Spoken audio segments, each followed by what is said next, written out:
This is a mistake that most young entrepreneurs make. You try to do, I get my first job as a headhunter, I'm all excited, and guess what happened? What happened? I got fired at my first job. My parents didn't even have faith in me, and I felt like the biggest loser of my life. And that was like a wake-up call for me. I was like, what am I gonna do? David Rivero. CEO, mentor, and investor who built millions in online sales. So I started marketing health and beauty products. And I started getting a little better, and then I would have ups and downs. And then I kind of finally figured it out. I started making really good money. And then what really made money is becoming an affiliate. I did $300 million in sales in 15 years. I want to do $1 billion in sales in 1 year. Nobody's done $1 billion in podcasting. Joe Rogan could, but I mean, he just wants to make his Spotify deals. I do not focus on anything little. And I'm gonna teach you something. I wanna teach your audience this. When you start a business, it does not have to be perfect out of the gate. I want you to start your business with your least viable product. I'll tell you right now, most people are not gonna sit there and pay attention to every single word of any podcast. So if you stay to this part, this is the nugget. If there's any skill that you should learn is marketing and sales, because you're gonna apply that in any business. I don't care what business you're in. If you don't have sales and marketing, how are you gonna get customers? Life lessons from David. Develop a skill. And if you're not good at something, let's say you have no skills, go develop marketing and sales skills.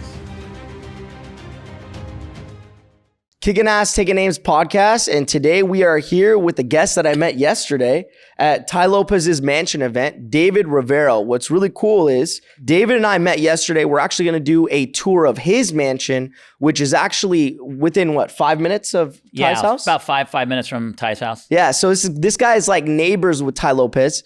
And not only that, but David's got an extensive record. He's done over 300 million sales over the last 15 years. He's built companies in various industries from manufacturing, call centers. What were a couple of the others? Fulfillment, e-commerce businesses, brands. All of that. So e-com, fulfillment, manufacturing, all that kind of stuff. And then not only that, but David actually is, I think Tai Lopez is one of your clients, right? Yeah, Tai Lopez was one of my clients for about 5 years. Yeah. We did all his like call center services for all his brands. Perfect. Yeah. So really big stuff, guys. So stay tuned. We're going to talk to David Rivero. So David, thank you so much for being here. No, thanks for having me. I mean, I can't believe it's totally spontaneous. Yeah. So last second pod, it's on the fly. But I mean, I was like, okay, well, you're neighbors with Tai. He was one of your clients. I know that you're doing big things. And here at Kickin' Ass, Taking Names, like everybody is really gunning to get to that next level. And they want to know what brought you to this point. So I think the first thing that people really are going to want to hear is definitely your background, where you come from, where's your family heritage, your story, right? So definitely you're Latino, right? Living in LA. Were you born in LA or were you, So my parents were born in Bolivia in South America. And then they came to America and had these two beautiful kids. I'm one of them. Okay. You have a brother or sister? Yeah, I have an older brother. Older brother, okay. So we were both, me and my brother were both born here. My parents were born in Bolivia. And my parents, didn't even speak English when they came here, right? So what happens when you don't speak English? You have the worst jobs, right? They're cleaning houses. They're doing yard work. They're, the jobs that you get when you're a Latino immigrant, right? Not speaking the language. And then they got better jobs as they got older. But unfortunately, I didn't have anyone that could teach me about business. They couldn't even teach me English or grammar or anything, right? So school is very hard for me. When I was elementary school and junior high, school was not easy for me because, I would come home and my parents didn't really speak English, right? So it was tough growing up in grades, but my parents were like, I know you're Latino, right? My mom's Puerto Rican, yes. Puerto Rican, okay. Yeah. So you could relate where they're very strict. My dad was a captain in military. Yeah. So in Bolivia. So he had that disciplined kind of mentality, right? My dad's Bengali, so right next to India. So okay, the school was number one priority. Yeah, you had to get everything done. If you didn't, you were going to hear from them, Yeah. Same thing, right? Yeah. So that's how my parents were, right? They couldn't really teach me about business or English or, things like that. But discipline is what I learned from them. And they taught me, my parents I would come home from school and I used to love playing sports. I would play soccer, baseball. I would love to skateboard. I would play all these tennis, you name it. You name a sport, I would play it, right? But my parents would never allow me to play a sport until I got my chores done. or until I got my homework done. And I would come home from school and I'd have to, mow the lawn, dust all the furniture, pick up the leaves, do the dishes, make my bed. I had to do all these things before I could even step outside my home. Mm-hmm. But I think those values of like, hey, you got to do something before you get rewarded is like helped me in life. Right. So that's what, immigrant parents, I don't know about you, you're Puerto Rican, right? So they might have taught you those same values. I don't know. That's how I was raised. Mm-hmm. So it was very valuable for me. Yeah. Same thing growing up. Really, it was more of like it's more of like you got to do this or else, you're going to get in trouble. But I was such a bad kid. So I kind of just kept breaking the rules. And eventually they found their own way to kind of let me do my own thing and make my own mistakes. And eventually it would come back around. So yeah. So pretty much that's my little childhood, right? I was a very good soccer player. Yeah. And my dad was my soccer coach. Mm-hmm. And we would train. I would always practice. And that's one thing my dad taught me in the military. So if you want to be good, you just got to practice more than everybody else. Mm-hmm. So before I would go to school, in high school, I would train in the morning. After high school, we'd have practice, right? After practice, I would have dinner. After dinner, I would go back to the park again and practice again. Mm-hmm. So I'm practicing 2 or 3 times a day. Most kids are practicing once. Mm-hmm. And that was one of the things that taught me, and because my parents didn't have money, they couldn't afford to have me go to college. Mm-hmm. So I got a soccer scholarship. Okay. Because I was a good soccer player. Oh, okay. And it wasn't for grades. Yeah. My grades were really bad, right? Really. But I was a damn good soccer player. So that kind of helped me. Went to college, got a soccer scholarship. And then I got my first job at a corporate America. Okay, what was that? Guess what happened? I was a headhunter.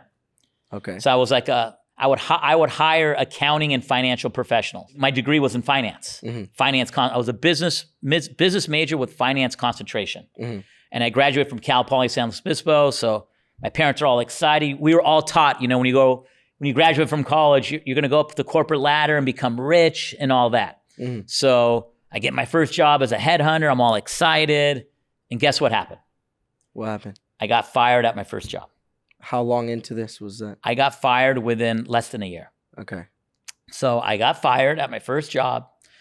My parents were kind of bummed. So what do you do when you get fired? Look, I guess, for usually another job. You look for a new job, right? So what I did, I went out in Hollywood with my friends. Mm-hmm. I got drunk with my friends. We partied. And then I tried to drive home like an idiot, okay. Right? And when I was driving home, I got pulled over by a cop. Oh, okay. And guess what happened? I got a DUI and went to jail in downtown LA. Mm. And by the way, downtown LA is not a pretty spot for any of you. It was awful. I was in there with criminals, gang members, and I felt like the biggest loser of my life. I felt like this tall. I felt like, wow, I got my first job in corporate America, got fired. Now I'm in jail. What a proud parent Right. My parents would be, right? Yeah. Of their child. But when I was in jail, I realized one thing. I go, corporate America is not for me. There's no stability in corporate America because you could be a college graduate, think you're going to go up the corporate ladder. They could fire you for any dumb reason. Mm-hmm. So when I was in jail, I was like, I'm going to start my own business. So when I got out of jail, that's what I did. I started my own business. I tried to do all these different things, and I thought I was going to make all this money. I was all passionate. I had all this work ethic. But when you're young, you don't have any experience. Mm-hmm. You don't know what the hell you're doing. Right. So I didn't really know what I was doing. And then I got in huge credit card debt, like crazy credit card debt, and I couldn't afford to pay my credit card bills. Mm-hmm. So what happened? I went bankrupt. Oh, wow. I went Chapter 7 bankrupt. BK, couldn't afford to pay my credit card bills. I couldn't afford to pay my rent. So now I had to move back in with mom and dad. Oh. So I moved back in with my parents after I went bankrupt. And that was embarrassing, right? I had my friends buying their first home, buying their new cars, new watches. I'm living with mom and dad, no credit cards, no bank account, no money to my name, no assets. And it was super embarrassing. Mm-hmm. And that was like a wake-up call for me. I was like, what am I going to do? Mm-hmm. I know you have Latino parents like me. My mom and dad were like, you have a bachelor's degree. Go get a job. And I was going to go get a job. And then I said, no, I'm going to start a business and make money. Like, well, you just did that and you went bankrupt and you're living with us. That's what my mom and dad were saying, right? So my parents didn't even have faith in me. They wanted me to go get a job in corporate America. Yep. And I was like, Mom, Dad, I'm going to start a business and retire you one day. And they didn't believe me. So they didn't have the faith. My parents didn't. So what I've learned in life, it's not who believes in you, right? It doesn't matter if it's your girlfriend, your boyfriend, your parents, your brother, your sister, your family. You need to believe in yourself. So what did you do? So after that, I tried to start another business again, and it wasn't doing very well. And then I met my friend Tony, introduced me to my business partner, Gary McNally. I met Gary, totally nice guy. We met, we hit it off, we became friends, but he taught me about online marketing. He's like, David, you need to learn online marketing. That's going to make that's going to make your businesses succeed. So he would teach me some things. Hey, this is how you do this, how you build a website. This is a little bit about SEO, online marketing. And then he taught me. And then for 2 years, I was just practicing, starting all these different dumb little businesses. I was writing ebooks because I graduated. I got a finance degree. I knew a lot about taxes. So I wrote a tax ebook and I tried to sell that online. When you don't have money, right? I couldn't afford to buy anything. So the only thing I could do was write, because if I write something, it doesn't cost, it's just my time. Yeah. Writing a book. There was no ChatGPT at that time, Yeah, right? yeah. I can't just write an ebook in 2 seconds, right? Yeah. That didn't exist, right? So I actually had to write it. And do research. And so I wrote its ebook and I would start selling it online. And that's how I was practicing how to do online marketing. And that didn't really make any money. And then what really made money is becoming an affiliate. Do you know what that is? Right. Do you know what an affiliate is? Yeah, partnering with brands and selling other brands' services or products. Perfect. Right. So I became an affiliate, right? An affiliate, to me, my definition is you're marketing other brands' products and services for a commission. Every time I drive them a sale, they pay me a commission. So the great thing about being an affiliate, you don't need any money. So I was broke, right? I didn't have any money. So I was like, I could be an affiliate. It's free. I would sign up for these programs for free, market their products, and every time I made a sale, they would pay me a commission. So I started marketing health and beauty products. What year was this in? This is about 15 years ago. Oh, wow. Okay. Yeah, 15 plus years ago, right? And so I was an affiliate, right? Marketing other people's products and services. And I was getting better, right? I thought I was going to do really good. And I started getting a little better, and then I would have ups and downs. And then I kind of finally figured it out. I started making really good money. And then when I started making really good money, I called Gary McNally. This is after 2 years of doing affiliate marketing, trying my tax stuff. And I got really good. And I told Gary, I go, you should try marketing this product. It was a male enhancement product. Oh, okay. So you were one of those guys buy this email with the I was emailing the hell out of you and you were buying my product. I don't know if I was even on the internet back then. How old would I be? If that was 15 years ago, I was 15 years old. There you go. So. You were young. Yeah. So I was marketing male enhancement, right? And it was making me a lot of money. So I told Gary, I go, you should try marketing this offer. He's all, dude, I'm not gonna market a male enhancement product. Right. I'm like, I'm a dick pill. I'm like, trust me, it makes money. Yeah. So I finally twisted his arm. He tried it. He sent out an email blast for it for a weekend. He made over $60,000 in 1 day, 2 days. And then he's like, David, we're going to become business partners. Wow. He's like, this crap sells. I go, I told you, man. So we became business partners, and then we started our own affiliate program. So he had a software, affiliate software. We had this great product. We started manufacturing this product and other products. So now we built this huge affiliate network. We had thousands of affiliates sending us sales every day. We were marketing our offers as well. And that's how we were able to do similar to ClickBank, right? Yeah, we were competing with ClickBank. Okay, what was it called? Market Health. Market Health. Okay. So we were the largest health and beauty affiliate network in the world. Yeah, we were probably the biggest. It's crazy because you say it it sounds like it would take so long, but only 15 years ago you were kind of just still getting your wheels turning. But then that means you've been able to amass that much wealth in only a decade and a half, right? Yep. So that means that, I'm not saying it's new to you, but wealth is still somewhat, does it feel like somewhat relatively still kind of new? I basically feel like, I mean, you play sports. Mm-hmm. I feel like I'm at the 10-yard line. Mm-hmm. And I still have to go 90 yards to score a touchdown. So you're just too focused on like the next thing anyways, right? Oh, yeah. So I want to do $1 billion in sales. Yeah. In a year, not 300. I did $300 million in sales in 15 years. Mm-hmm. I want to do $1 billion in sales in 1 year.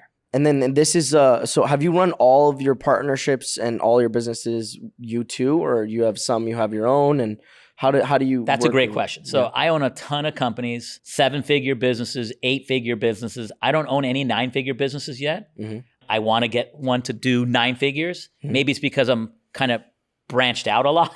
Right. So I'm like I'm like a serial entrepreneur. Yeah. I kind of get bored, right? Once a business is doing 7-8 figures, I kind of like, okay, it's doing good. I want my next challenge. It's like, that's my passion, right? Everyone has different passions, right? Some people have, you might be like Mark Zuckerberg. You have the same company for 20 years, Mhm. Facebook.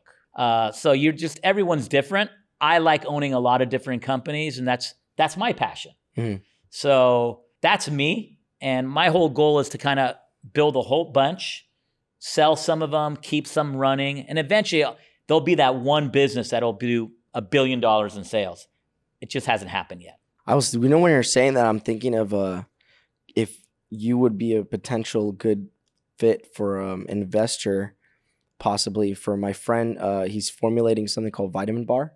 Vitamin Bar, okay. So it's kind of self-explanatory, but basically going to be like a Cliff Bar, like a one of those protein like healthy bars. There's going to be a vitamin bar though, and Okay. I don't know. He hasn't really launched it yet, but that does remind me. Like it makes me think like of how many things there, how many ways, like if it's just the world of entrepreneurship is so crazy. So when you are around, what are some of the most common questions that you get asked being an 8-figure, 9-figure entrepreneur, right? So what are some of the questions that you get asked? I'm sure people, know that you've got a reputation of building multiple various different brands. So it's not like you're, I don't want to say like a one-trick pony, so to speak, but some people, they only stick to like a specific, only one type of business or only one industry, right? You're branched across various industries.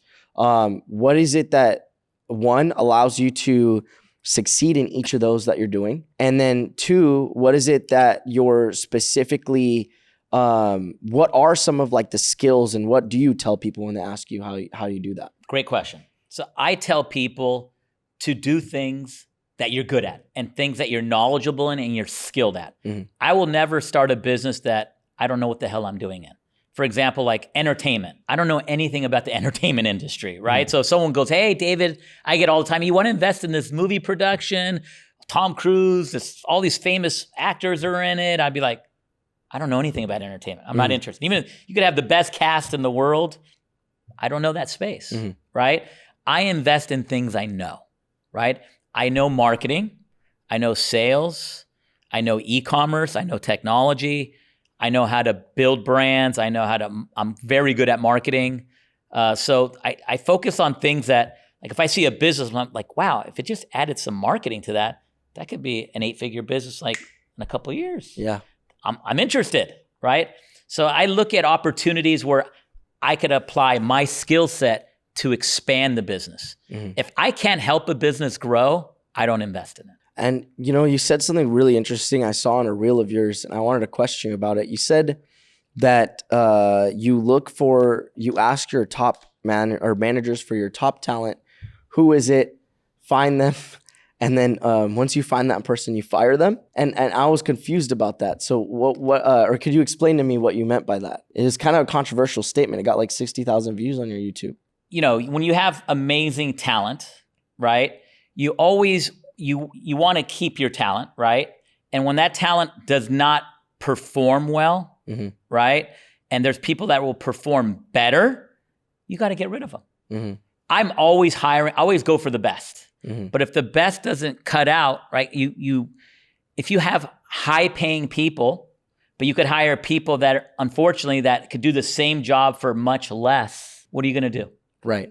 And that's what Elon Musk did, right? He had high paying people that were good, but if he could find the same exact great people for much less, unfortunately, we're businessmen, right? You have to fire them and hire other people. Right. And that's what he did, right? Like Elon Musk also has moved from California to Texas.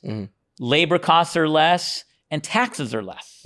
It's a business decision, right? So yes, sometimes you're gonna get your best people and then you're gonna fire them because you could find people that are just as good, right? But for much less. Yeah. It sucks, but we have to run a business, right? Right. If I don't make money, I can't afford to pay my employees' salaries. I've had thousands of employees throughout my years, and this has happened recently, actually. I had to fire 6 of my copywriters last week, and it sucked. And you know why I fired them? Why? Because I found an AI tool that could do their job 10 times better for 1/10 of the price. Right. I gave them severance, right? So they're getting severance. But I'm like, why am I going to pay for 6 employees when this one software does it for the 10th of the price? Right. And 10 times better and 10 times faster, and it's going to rank 10 times better on Google. And that's, I think, what's going on in a lot of industries, right, with AI and the introduction of AI. But people, sometimes the best thing that could ever happen, like for me, I've had jobs where I've been fired and I actually was happy about it. I had a better opportunity without it, like I think I'm one of those people, it's been really tough for me to work at places because I have kind of like a type A personality and a little bit of a stubborn mindset and a little bit of an ego. And those are, employers don't want to hire that, right? But it's great when it comes to not giving up on your own dreams, not giving up on your own business, growing your own business, leading and telling other people like, hey, if you want to work with me, like these are my lines. This is where I draw. This is where I'm good at, my circle of competence. And so, I mean, in specifics, when it comes to business, so what, like relating to everybody who's listening to what you would give them as advice, what are some of the things that typically you give as advice to people, like life lessons from David? One life lesson I always tell people is develop a skill, something that you're good at. Hopefully most people are good at something, right? And if you're not good at something, let's say you have no skills, go develop marketing and sales skills. That's the most important. If there's any skill that you should learn is marketing and sales, because you're going to apply that in any business. I don't care what business you're in. If you don't have sales and marketing, how are you going to get customers? How are you going to get people on your podcast? How are you going to monetize your podcast? How are you going to, sell podcast services or digital agency services? You're not, right? You need to be able to get clients in the door. You need to be able to sell and do marketing. So I tell people the number one skill, if you don't have it, focus on that. That's what it did. Remember when I just told you just now? I learned online marketing. I learned sales. That's how I was able to do $300 million in sales because I know how to market. That's the number one skill I tell everybody to learn. You know how there's a lot of people say, oh, I don't like to sell. We sell every day.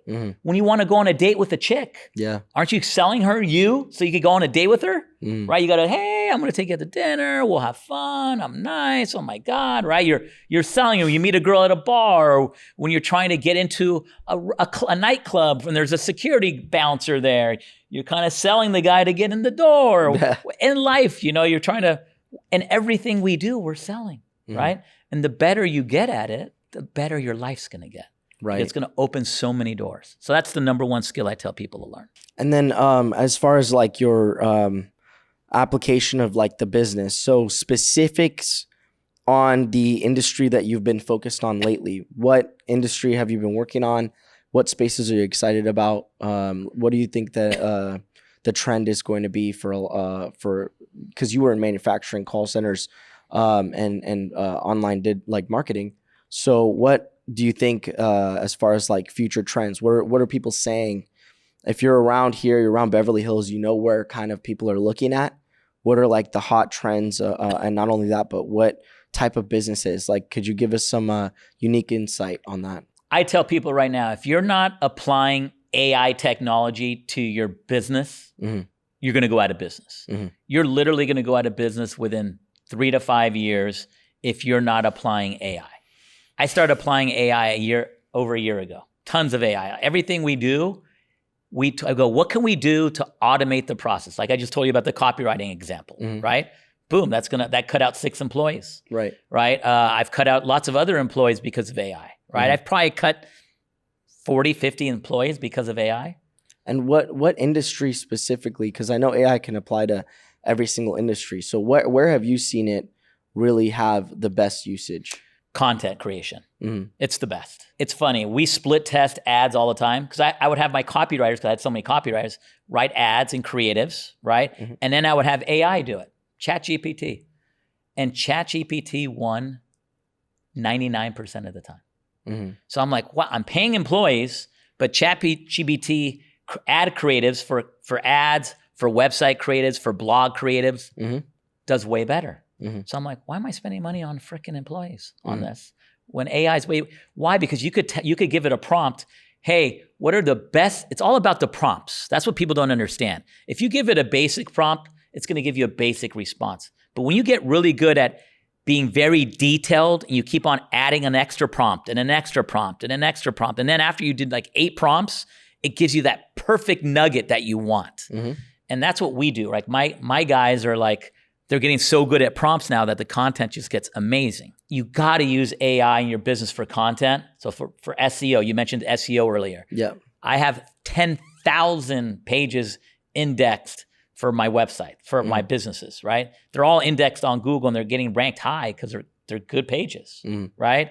And then you also want to use AI for languages. You want to have it for Spanish, for German, for Portuguese, right? Because if let's say I live in America, but Spanish is my preferred language and I speak it better and I understand it better, wouldn't you rather buy on a Spanish site that's in America rather than in English, where you kind of like some of the words don't make sense to you? Right. You just click a drop down, all of a sudden, the site's in Spanish.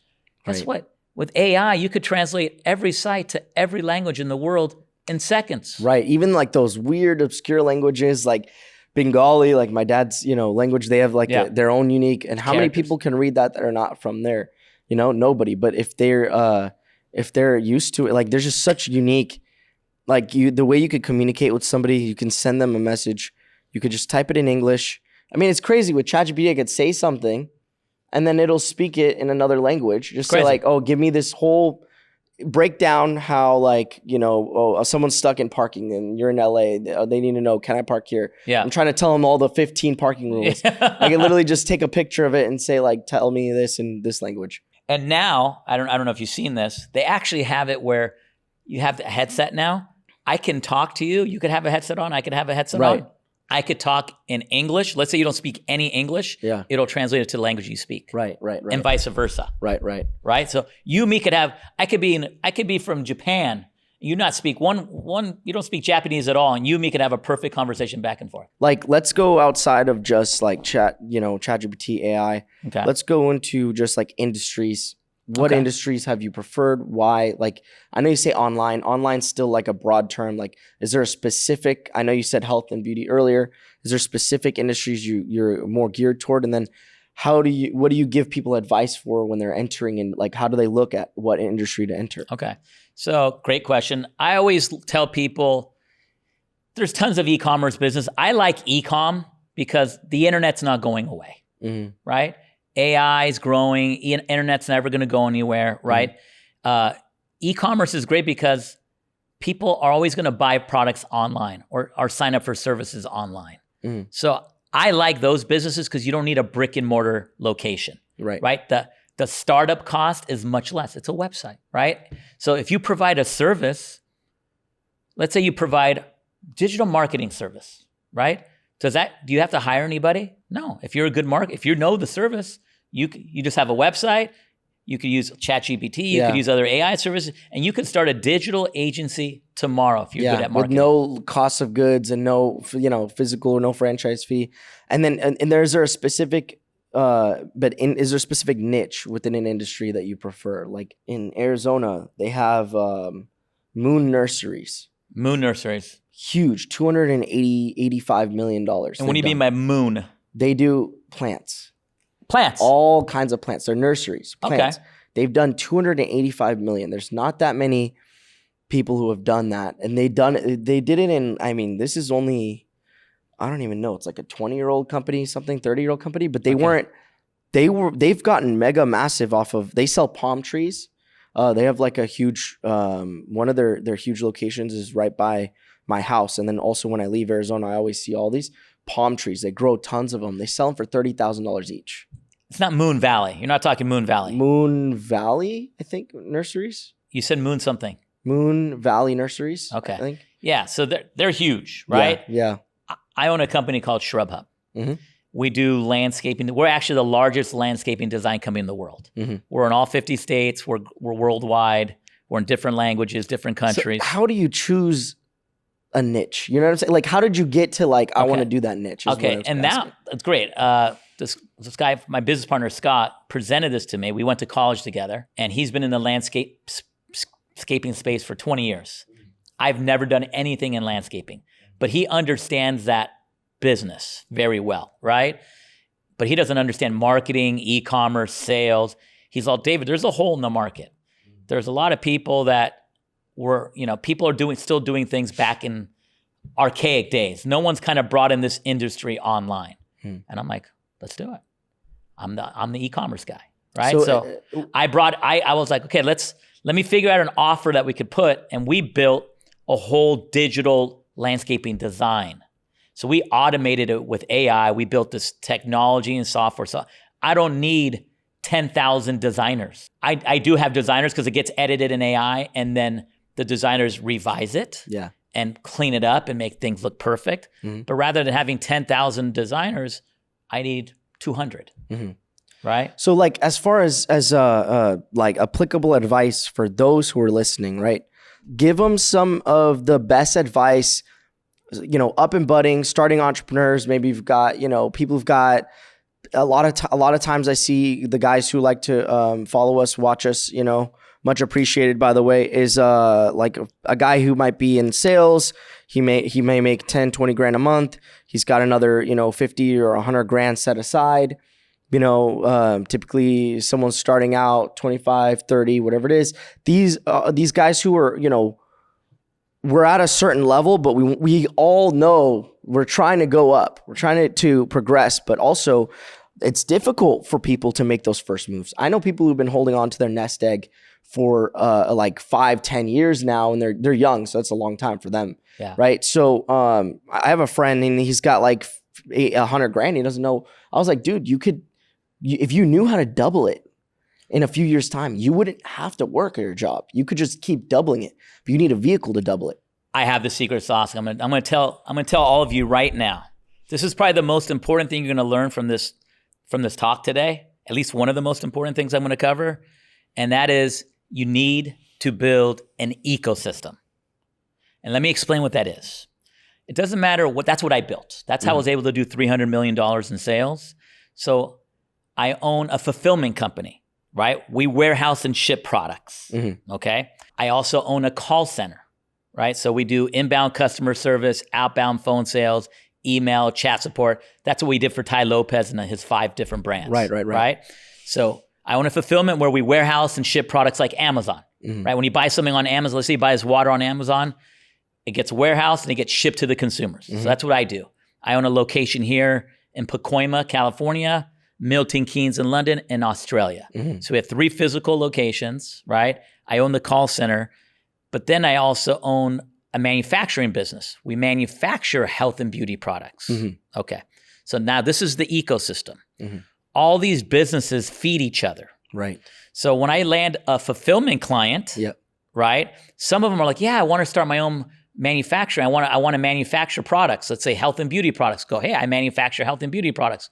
I could have your own private label brand. Your brand could be called, let's say your name's Bob. You could have Bob's Skincare, right? Bob's Beauty. Bob's Beauty. All right. Whatever, right? So now I have them as a manufacturing client. And now, so I'm doing their products for them. They need to ship these products to their consumers. So we're their fulfillment company. We're providing their fulfillment services. Customers are going to, excuse my language, they're going to bitch and complain. They're going to, where's my product? I want a refund. It didn't work. Or, hey, it's late. Where's the shipment? They need customer service. They need email support, chat support, phone support. I provide that service, right? I also own a shipping insurance business. So you can insure all this advertiser can insure all those shipments. Yeah. And that's another service. But you see how I built this ecosystem. That's the secret sauce. So they all feed each other business. One client is actually 4 clients. Sometimes there are 2 clients in one. Sometimes there are 3. It depends what service they do. Yeah. We also do marketing for some of our clients. Yeah. Right? I'm actually, so I'm in the process, and that's my mindset has been obsessed with how do you build an ecosystem within podcasting? And this is cool. I can give out the secret of what I'm going to do because I'll tell you right now, most people are not going to sit there and pay attention to every single word of any podcast. Like retention's 100%. 30 minutes, they're gone. Yeah. 20 minutes, they're gone. So if you stay to this part, this is the nugget, right? Yeah, 100%. Nobody's done $1 billion in podcasting. Joe Rogan could, but I mean, he just wants to make his Spotify deals. Yeah. Do you know how many people could utilize it? How many, imagine I say, this is the advertising, role. Now, this is the ecosystem of hundreds of podcasts and listeners role. Like we have a line, right? It's like you're taking a train. I think of it as taking a train. You could take this line, get to your destination, but imagine if you can go here. I mean, what's the quality of a person that comes from an ad versus a person from, I was on 17, the ad was on 17 podcasts, right? Yeah. So it's like an alternative to advertising.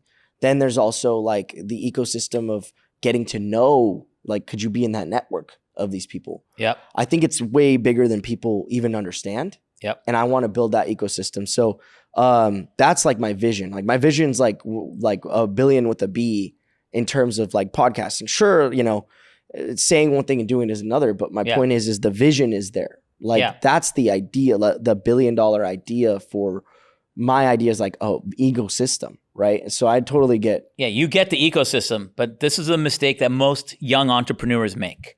You try to do 10 things at once, right? Do not do that, right? Do one thing first. Your core business needs to be making money. Right. I don't care what business it is. Once that business is making money and it's doing well and it's kind of almost running almost on autopilot, you're like, wow, I don't have to do that much and money's coming in and it's making money. That's when the light bulb comes on. That's when you're like, okay, now I could do ecosystem, my first ecosystem business, right? One related to it. So it's something that's related to your core business that could feed, both businesses could feed each other business. But don't start that other one until the first one is profitable, making money, has cash flow. Then you start your second one. Right. That's the problem. People get ADD and try to do 10 things at once.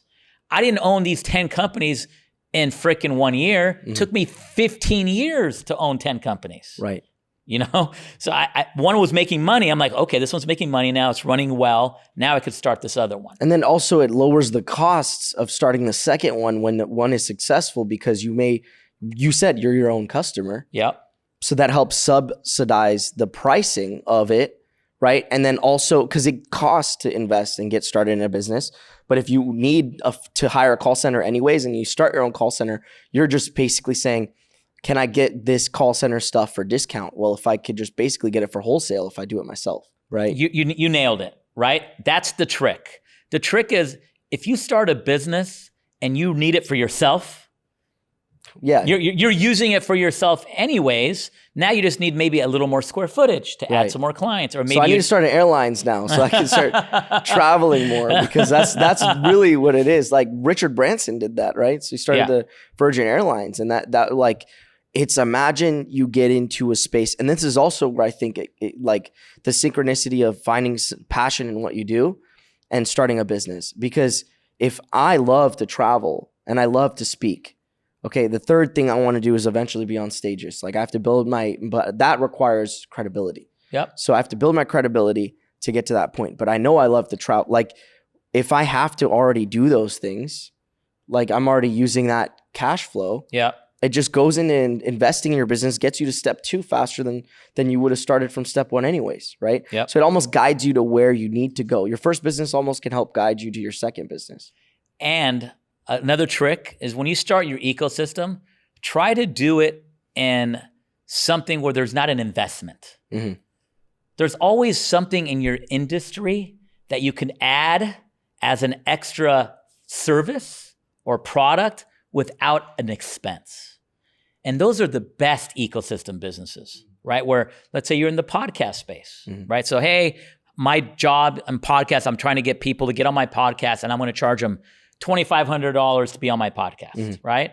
But then you're like, hey, when I get them in the door, I'm going to offer them digital marketing services. I'm going to offer them how to build your own podcast. Build your own podcast and start your own. So how to get sponsors. That's actually what we're doing. So I was recording right before you got in here. Okay. Some ads that we're gonna run. So we're gonna do some like if you have your own show, if you have your if you're like a 7 or 8 figure entrepreneur, you already have the money, but you don't have the time, you don't have the resources, you don't have the X, Y, and Z's. We do it done for you. So we'll build your show, we'll manage your show, we'll grow your show, we'll show you what we've learned, we'll use all of our resources and knowledge. A lot of times it's the specific industry, like what's going to make you big time, right? So, but yeah, exactly. Yeah, remember, you saw me, most of my businesses that I started when I was an affiliate, I didn't have any money. So I always tell people, start things that don't cost money when you don't have money, right? Like tomorrow, this is totally opposite, right? Once you do have money, you could invest. Like tomorrow I have a meeting. I'm potentially, I can't mention the company, but I'm potentially buying a company tomorrow. I'm meeting with attorneys and the person that's going to sell the company. Now I'm at that level where I'm buying companies. Yeah. Right? Because I want to grow faster. So it's like a 7-figure brand or is it already like an 8-figure brand? It's a 7-figure brand. Yeah. It's not an 8-figure brand. 7-figure brand, but it's going to help me grow. Right? I can't talk about it right now, but that's the level I'm at now. Can you talk about the industry? What industry type? Accounting services. Accounting service. Okay. That's what I'm doing now, right? I'm kind of like, next level for me now is if I could start that business from the ground up, or I could just buy one and I'm already there. And if I get it for a good price. And time is money. Speed in business always wins, right? So. But when I didn't have money, that's when I was an affiliate. Right. And because it doesn't cost anything. Yeah. And then you learn those great marketing skills and sales skills. And then after you learn those skills, you could start making money. Yeah, I see as sorry, if I'm talking a lot, it's because I'm actually really into it. Yeah. It's I see the main issue is that people want it. Like I find people who want to get started, and then they're like, yeah, man, I want to start this clothing brand, whatever. And the first thing they want to do is buy this printing press shirt, whatever, and all this. I said, do you have Instagram? Do you have an iPhone? Do you have Printify, whatever it is? Yeah. Like you do realize like 80% or the 90% of the challenge and most of your marketing and your money is not going to go to that. Like you need to put it towards ads. Yeah. And you need to put it towards like the logo should be, honestly, logos, designs, etc. I put like $5. I go on Fiverr. I need this logo from Fiverr. Took me 24 hours.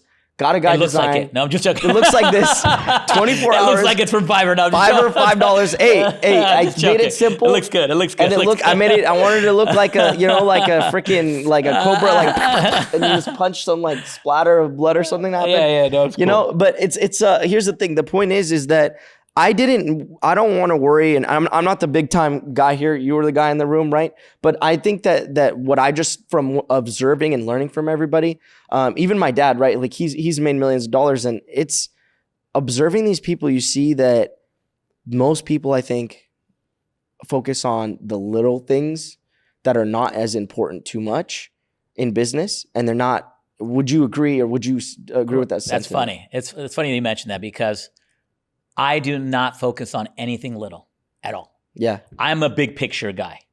And I'm going to teach you something. I want to teach your audience this. Mm-hmm. When you start a business, it does not have to be perfect out of the gate. I want you to start your business with your least viable product, your baby minimum. When I launch a business, it's literally, sometimes I don't even have the product in stock. Yeah.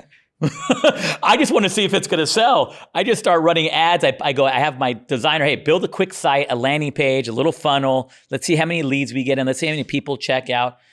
I put it on a freaking merchant account with the wrong billing descriptor. Yeah. I mean, I don't even care, right? I'm just learning. I just want to see if it sells. I throw a little traffic at it. I'm like, shit, our acquisition cost, my CPA to acquire the customer was $40. We're selling it for $100. I'm like, damn, we're making money out of the gate. Yeah. There's a business here. Yeah. Okay, let's make the website a little better now. Let's buy the product. I know we're going to have to refund those 4 customers or 20 customers. It's okay. And now let's buy the product. And it works. There's a business here, right? Yeah. So do people try to, like you said, the little things, don't worry about the little things. Mm-hmm. Worry about, does it sell? Least viable product. Once it sells, that's a good problem to have. Yeah. Right? A good problem to have is fixing operations. Mm-hmm. Don't worry about operations when you launch. Sometimes I would launch a business and I have it's me and my tech guy and one of my employees, and that's it. I go, let's see if it does anything. Oh shit, I got to hire some people. This thing's working. Right? So that's what I want to tell your audience. It's super critical to just test, launch things. Your buddy that has $100,000 in his checking account right now, and I hope he's at least earning 10% interest on it too. He's putting in crypto and stocks, but that another thing I want to share with people: $100,000 earning, say 10%. That's a normal return, right? That's $10,000. Okay, is that going to change your life if you make $10,000 a year, Shaquille? Nothing. No. Now let's say that $100,000, he put 15,000 of it into a business. Mm. He's still going to have 85, running some ads, build a website, start running some ads.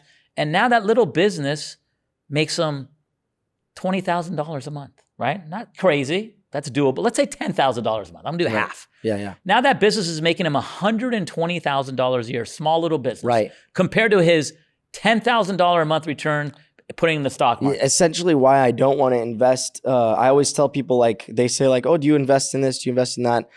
Stock X, Y, and Z. And I'll say dude, honestly, if I have money, I want to invest it in ads, because if I can get it 30, what's his name? Alex Hormozy got a 37x on every dollar. He's ever in his lifetime, he's a 37x ROI. It's insane. Yeah. I mean, that's gross. Yeah. I mean, I'm just saying 37x. I get it. That's one in 1,000. Yeah. One in a million. He's definitely the exception, not the rule, right?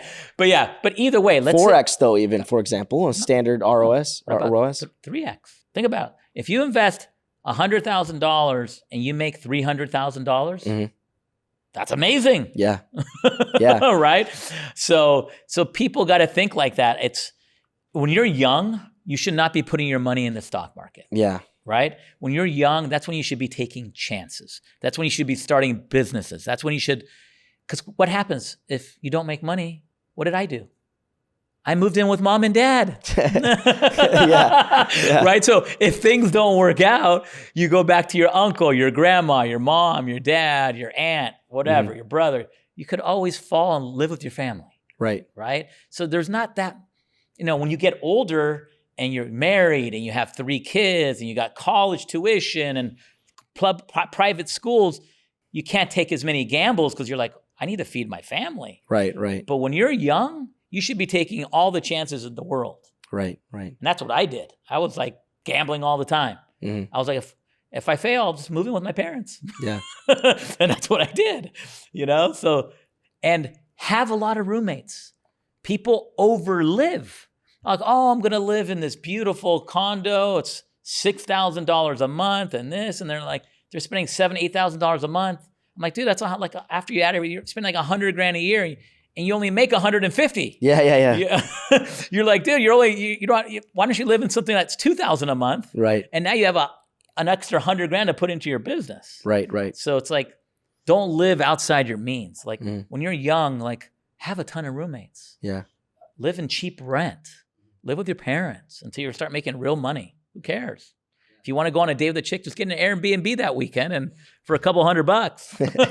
Right. Go to happy hour on Tuesday. Yeah, happy hour. Happy hour dates on Tuesday. There you go. Well, with that being said, so I think we're a little up on time, but guys, we're going to also be doing a house tour with David. So stay tuned for that because I'm really excited to start doing those tours with everybody. I wish we would have got the mansion party video for Ty Lopez, but I think he's going to be throwing another one. So if you're watching this, you guys should go attend to the next Ty Lopez one. Yeah, you guys always network. I have a monthly mastermind at my house in Beverly Hills every month. Oh, okay. I started it 10 months ago, and the next one's September 10th. Okay. It's millionaires, entrepreneurs, business owners. They come to my house once a month. I have about 100 to 150 people that come. Yeah. And I have usually 5 really good speakers. Ty will probably speak at one of them. I'll have him come. But we have tons of amazing speakers, and it's just, you get tons of value from the speakers, but then it's networking. Yeah. It's networking before, it's networking afterwards, and it's a great way to build your network and just learn and get value from everybody. Right. So it's called The Growth Talks, thegrowthtalks.com. You should definitely come. If you ever want to follow me on social media, I guess Instagram is probably the best handle. Yep. The David Rivero on Instagram. And I want to thank you, Shaquille, for putting me on your podcast. This has been a great time. I know we met just recently, but I know we'll probably do some business and be friends. So thank you very much. Okay. Yeah. Well, guys, if I make it big time, I'm working with David now. So everything he's touched has turned to $1 million. So, all right. See you guys. Bye. See you guys later. Thank you. I'm going on an island now. All right. Thank you, brother. Thanks, man. Thank you. All right.